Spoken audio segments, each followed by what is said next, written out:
If you want insane movement to rank up, learn this. You don't need a counter strafe to stop your movement. It doesn't do much, as I explained in my previous video, Immortals don't counter strafe. This is when you want to counter strafe or use dead zoning.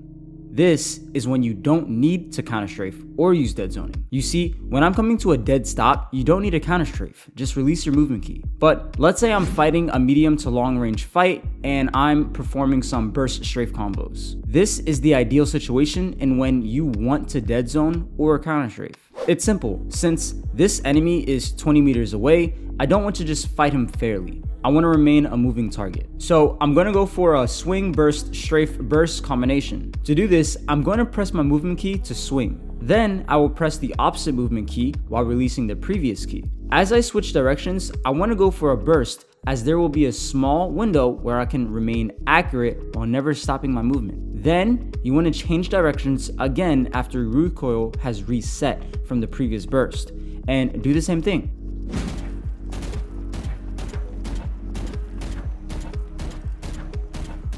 This type of combination works great for fights that are longer in distance. In the higher ranks, you need to kill your enemy by the end of the second burst.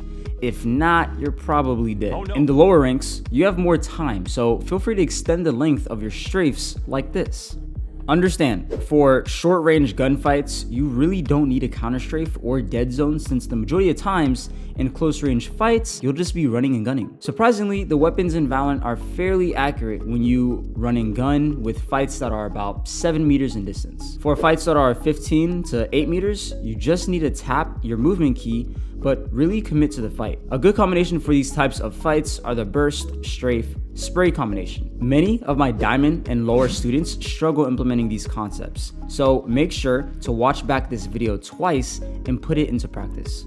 Before you go, I'm going to teach you one more situation that you will find yourself in that you would want to dead zone or counter strafe. That is when you are close to cover and you plan on swinging out, then immediately swinging back into cover. Let's say I'm pinched by an enemy holding short from defender spawn. Instead of just peeking this enemy, I could go for a dead zoning pre-fire. Woojin talks about this concept a lot, but since you're already here, this is what you need to do. You want to swing out just enough to where your crosshair will be on the enemy. Then you want to swing back into cover. While changing directions, go for a burst. Crazy, right? Practice these concepts in the range against practice bots and give yourself time to learn these things. When learning, you really just have to focus on the timing, but don't overthink it. It's really simple. If you need some extra convincing, here's a clip to where I just get annihilated by a kid who just dead zones the heck out of me.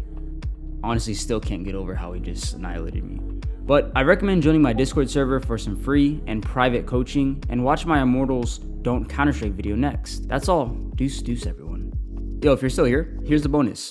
Don't focus too much on the timing, because it's like very easy, guys. All right, it's like aim. You don't want to overthink your aim. It's just natural. So practice it enough to where this timing could be natural. See you.